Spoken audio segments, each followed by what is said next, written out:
Hello, traders. FX Pip Collector here. Today is Tuesday, June 25th, and I'm going to be analyzing the Aussie US dollar, starting on the monthly, working my way down to the 1 hour time frame for the full top down analysis.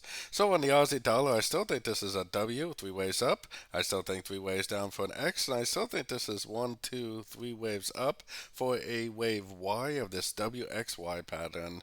So taking it down to the weekly time frame.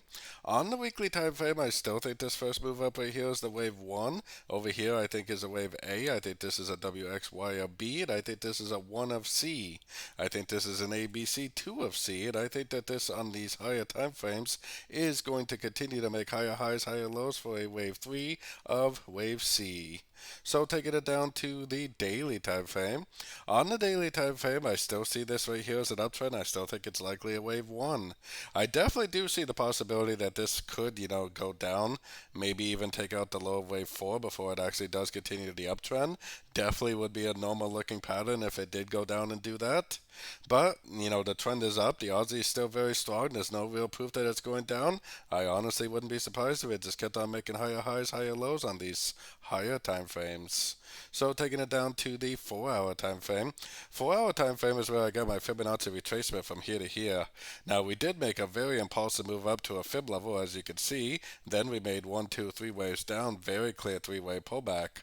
Obviously for me, this is either a wave A or a wave 1. This is either a wave B or a wave 2. For me, if it goes up to a Fibonacci level, like we tested the 78%, makes a break or structure to the downside, that's going to prove a wave C, and that definitely would be an entry to go short for the continuation of the downtrend.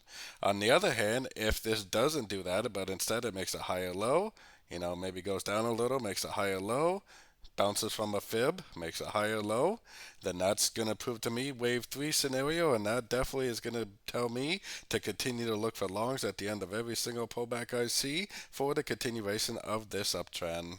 So, keeping all that in mind, let's take it right down to the 1 hour time frame. On the 1 hour time frame, definitely pretty impulsive down for sure. I would personally be looking at this move down as possibly a crutch into this move up. If it does continue to go down and break structure, then yeah, that definitely proves that we're going down in a bigger way on the higher time frames.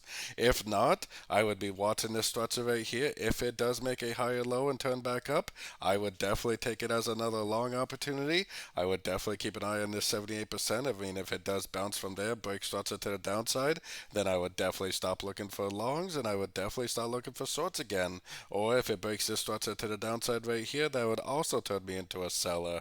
As of right now, especially because of what I see on the 1 hour, 4 hour time frame and up, I am definitely looking for the longs at the end of pullbacks. I would definitely be looking at this move down as possibly a crutch into this move up, and I would be looking for a higher low, and I would definitely be paying attention to the 78% Fibonacci retracement level for a possible end of a wave C or confirmation of the wave 3. So anyways, don't forget to join my free Discord channel, which is linked down here in the corner. And don't forget to check out my website if you'd like to get access to my swing trade setups and my daily live Zoom meetings. As always, thank you and happy trading.